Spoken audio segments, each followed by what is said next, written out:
Good morning guys. Ayan. Tulog pa yung mga bata. Ako dyan ako. Ganyan tulog ko. Minsan pa ganyan. Si Aaron at si Eman doon sa side na yun. Pero si Aaron lumalapit talaga. Lumilipat talaga yan. Sa akin. Tumatabi sa akin ba. Yan dyan siya. Ako naman minsan. Lang ako. Lipat-lipat lang ako. Minsan dito, minsan doon. Si RG doon ko talaga siya nilalagay para hindi malaglag dito. Tulog na tulog yung mga bata. Ayan.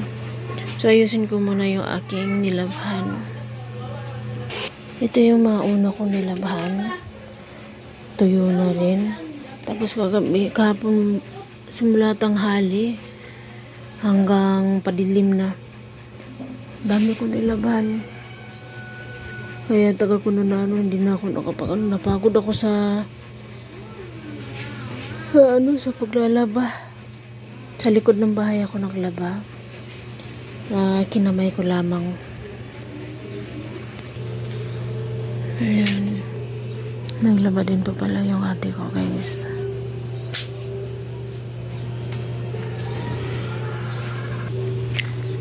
Ako yung una naglaba kahapon, tapos yung ate ko. Yung ate ko sa loob lang naman siya naglaba kasi may washing naman sila. Tapos ako doon, mano-mano ko yung nilaban ko doon sa likod ng bahay. Hindi na ako pumunta kay na mama, guys. Parang tuwing naglalaba ako, inaano ko na lamang. Minamano-mano ko na lamang. Yung may nilaban ko pala, yan. Ayan yan. Yan hanggang dyan. Ito lang yan ha. Tapos yung doon. Yun hanggang dito. Tapos dito din sa side na to. Putol-putol yun.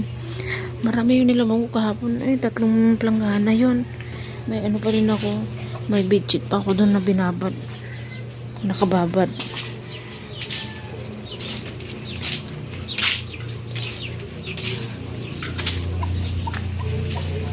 Ayan.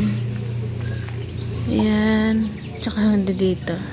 Dito hanggang dyan. Ay, hanggang dyan pala. Ayan.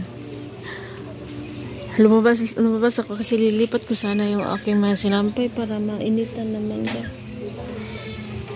Kasi yung ate ko halos na puno niya na rin pala ito dito.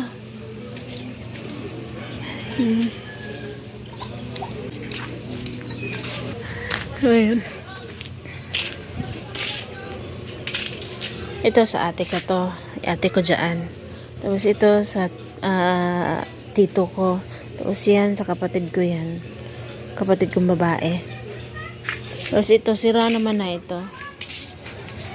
Ayan guys. Yung dito is balak sana ni mama nalagyan ito dito ng computer shop. Dito na side talaga. So nung ako parang sabi ko wag dito ma. Kasi nag-ano lang ako guys kasi tawag dito, pag dito lagyan ng computer shop, ang ingay-ingay kasi kadikit sa aking bahay. Kadikit talaga siya dito, talagang talaga daw ni mama dito ng computer shop. Sabi ko, wag naman dito po kasi may mga bata rin. Paano na lang pag matulugin ko itong mga bata pag tanghali ang ingay-ingay. Tapos alam niyo naman pag computer shop po talaga, hindi niyo maiiwasan yung maingay ng mga bata na sigaw dahil lagi game sila, yung ganun ba. Kaya doon din naman kasi is tutulo din pag ulan din doon is din gaganyan din yung ulan ba. So kahapon nagpunta dito yun si uncle na magpanday. Nakita niya yung na ganun pala yun doon. So dito na lamang daw. Ayan. Dito na lamang niya inayos. Nilagyan niya na yan dyan ng ganyan. Ayan, tapos ito yung pintuan, tinakpan niya na rin. Maganda to yung ganito yung pintuan. Kasi yung pintuan namin is kahoy na din. Tapos, na yung niya tawag dito, yung kahoy niya. Yung kahoy niya, gabok na ba? Ayan.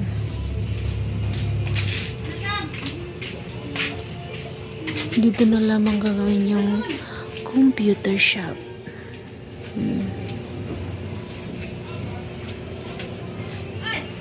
Para daw makabawi si mama sa ano sa pa-wifi at sa bayad ng sa yun sa wifi at sa bayad sa kuryente ba. Kaya lalagyan niya ng computer shop. Sabi ko, kapag dito kasi lagyan, alam niyo naman yung mga bata pag naglalaro is minsan may mga naabutan nga ng madaling araw ay maglalaro ng game. Okay lang sana kung yung computer shop is ginagawa lang nilang ginagawa nilang tawag dito, yung pag may assignment sila, yung ganun ba. Hindi ginagawa nila ng yung mga game, yung mga ML ba, tsaka TikTok, and then basta kung ano yung gusto na mag-music. Actually yung kapatid kong lalaki hanggang umaga yung music niya na computer kasi nasira na yung cellphone niya, kaya doon siya sa computer nag-open ng music. Magdamag niya in-open yun, kakapatay lang din ng music na yun ng ate ko. So hindi ko naman pala malalapit yung akin nilabhan. Mamaya ko na lang siya ililipat pag matuyo na yung una kong mga sinampay. So ganyan dito guys, talagang paunahan kung sino yung makauna makasampay. Mamaya po ulit. So yan yung pintuan namin. Ayan na kasi siya Yan. Sisira na yan. Inanong ko na siya na yan ng pako, pero wala, gabok na talaga yung kahoy. Gabok na dyan siya, kaya ayaw yung lumikit. Kaya pag kinaganyan-ganyan, pag may kakatok talagang uyog dyan yung cute kayo na mong portahan Kasi sa bintana ko naman, ginaganyan ko lang talaga siya.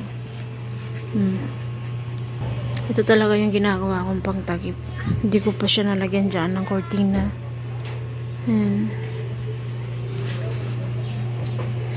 Mamaya po ulit dahil magugas po muna ako ng plato.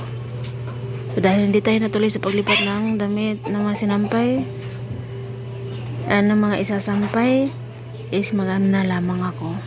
Magugas ng plato and then magluto na muna ako habang tulog yung mga kidots ko.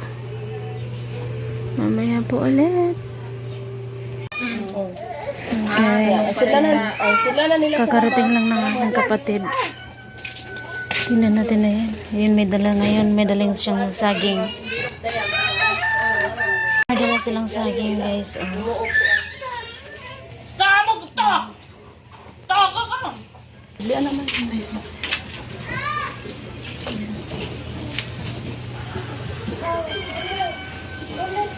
May pagwala ni mong pipilari magkuha sa yung bana. Kasi tangiya, sa resong mo, bahala ka diha. Tignay ba na akong ba? Ikuha ninyo na silain kay masayang lang madaot sa puna. Anong unsa na? Ikaw daw daw taro na yung abot. Kano sa ron kanili? Itong bana ko tayo, napakadlaw. RG! RG! Pwede mo siya rapahan. Wala mo sudan. Wala sa iyo ni ay dong. Ay dami, lamang ka. Tama ko atong duha ka. Aw. Kay iyo ang kuan ay wala man.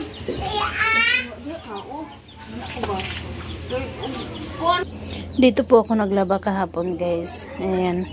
May natira pa akong lalaban yung mga bedsheet. 3 pirasong bedsheet. So, bukas na yan kasi wala na rin naman na akong sampayan pala. So, bukas na lamang po yan. Ayan. Mamaya po ulit.